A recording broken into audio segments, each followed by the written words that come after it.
अर्थ परमात्मा के स्वरूप का और अविद्या के अत्यंत अभाव का निरूपण। श्री वशिष्ठ जी कहते हैं, श्री राम अपने अतिशय परमानंद में स्वरूप का अनुभव करने वाले ज्ञानी मुनि, देवतागण, सिद्ध और महर्षि लोग सर्वदा तुरीय पद में स्थित रहते हैं। व्यवहार में लगे हुए जो लोग बाह्य दृश्य विषयों में सत्यता की भावना से रहित हैं, जो पुरुष विषयेंद्रिय संबंधों का परित्याग करके समाधि में निरत है, चित्रलिखित देहधारियों की भांति जो प्राणों के स्पंदन से रहित हैं, और उन्हीं की भांति जो मनोगति से भी शून्य हैं, वे सब अपने उस परम पद स्वरूप परमात्मा में, जहाँ मन का एवं दृश्य की आसक्ति का भाव है, समान भाव से नित्य स्थित हैं। वह विशुद्ध चिन्मय परमात्मा न तो दृष्टि का विषय है और न उपदेश का ही विषय है। वह न तो अत्यंत समीप है और न दूरवर्ती है, किंतु केवल अनुभव से ही प्राप्य और सब जगह समान भाव से स्थित है। शुद्ध सच्चिदानंद परमात्मा न देह स्वरूप है, न इंद्रिय एवं प्राण रूप है, न चित्त स्वरूप है, न वासना रूप है, न संबंध स्वरूप है, न ज्ञान रूप है, न जगत रूपी है, बल्कि इन सबसे अति परे महान श्रेष्ठ है। वह न सतरूप है, न सतरूप है, और न सत एवं असत के मध्यवर्ती है। वह न तो शून्य स्वरूप है, न शून्य स्वरूपी है। वह देश काल एवं वस्तु भी नहीं है, किंतु ब्रह्म स्वरूपी है, उससे भिन्न कुछ नहीं। वह ब्रह्म देह आदि समस्त पदार्थों से रहित है, और जिसके रहने पर यह दृश्य जगत आविर्भाव, तिरोभाव आदि रूप से स्पंदित होता है, वह परमात्म पति है। ये हजारों देह रूप घड़े उत्पन्न होते हैं और नष्ट भी होते हैं, किंतु बाहर एवं भीतर व्याप्त इस परमात्म स्वरूप आकाश का नाश नहीं होता।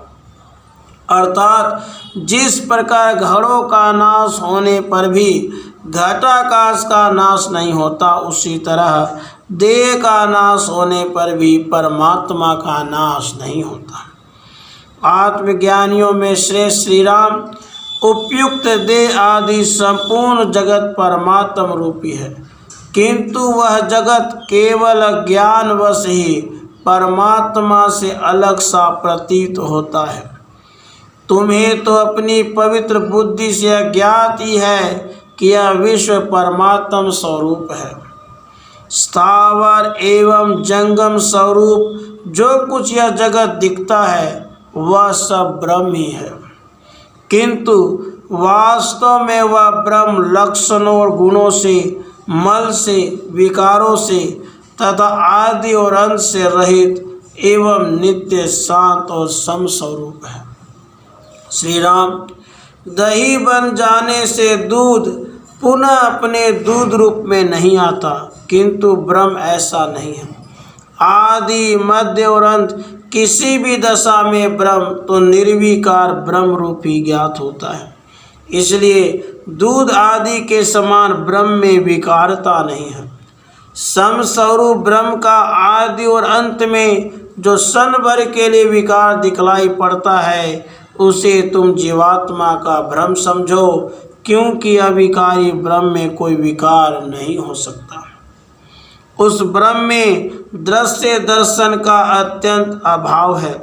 वास्तव में वह ब्रह्म संसार के संबंध से रहित सच्चिदानंद घन कहा गया है। आदि और अंत में जिस वस्तु का जो स्वरूप है, वही उसका नित्य स्वरूप है। यदि मध्य में उसका अन्य रूप दिखलाई पड़ता है, तो वह केवल अज्ञान के कारण ही दिखाई देता है। वास्तव में परमात्मा तो आदि अंत और मध्य में सर्वत्र सदा एक रूप है, क्योंकि स्वरूप परमात्म तत्व कभी भी विषम भाव को प्राप्त नहीं होता। निराकार, अद्वितीय तथा नित्य स्वरूप होने कारण यह परब्रह्म परमात्मा कभी भाव विकारों से युक्त नहीं होता।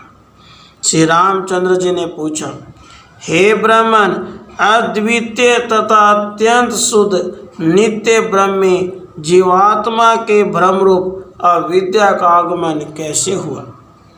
श्री वशिष्ठ जी ने कहा, श्री राम, विकार तथा आदि और अंत से रहित यह पूर्ण ब्रह्म तत्व पहले भी था, इस समय भी है और भविष्य में भी सदा रहेगा।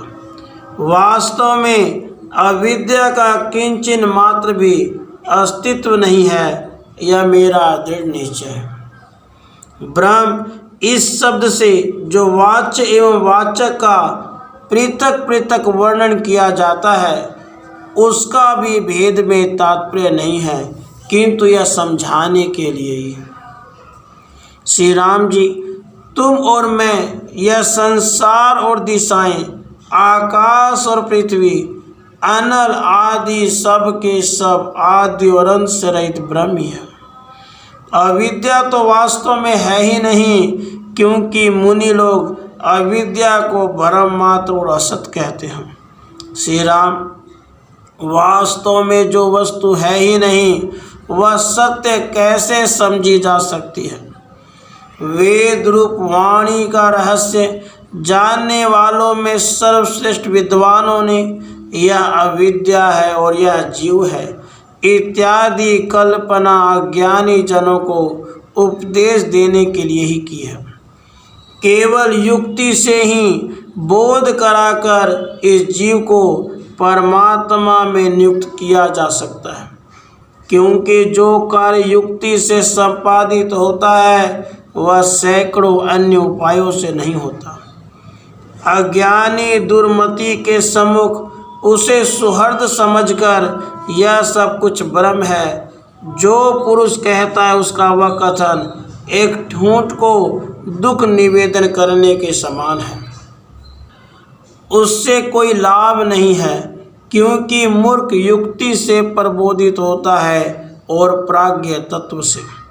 युक्ति से बोध कराए बिना मूर्ख को ज्ञान नहीं होता। श्री राम, मैं ब्रह्म हूँ, तीनों जगत ब्रह्म है, तुम ब्रह्म हो और यह दृश्य पृथ्वी ब्रह्म ही है। ब्रह्म से पृथक कोई दूसरी कल्पना ही नहीं है। रघुनंदन, सोते जागते चलते फिरते बैठते श्वास लेते सब समय अपने हृदय में सर्वव्यापी सच्चिदानंद घन परमात्मा ही मैं हूँ, ऐसा समझना चाहिए, क्योंकि तुम वास्तव में संपूर्ण प्राणियों में स्थित शांत चिन्मय ब्रह्म हो तथा सर्वव्यापी अद्वितीय शुद्ध ज्ञान स्वरूप आदि और अंत से रहित प्रकाशात्मक परम पद स्वरूप हो एवं ब्रह्म तुर्य आत्मा विद्या प्रकृति ये सब भी अभिन्न अद्वितीय नित्य परमात्म स्वरूप ही है। जैसे मिट्टी से घड़ा अलग नहीं है, वैसे ही परमात्मा से प्रकृति अलग नहीं है। जैसे वायु और उसका स्पंदन एक ही पदार्थ है और नाम से दोनों भिन्न होते हुए वास्तव में भिन्न नहीं है, वैसे ही परमात्मा और प्रकृति दोनों एक हैं और नाम से भिन्न होते हुए भी वास्तव में भिन्न नहीं है।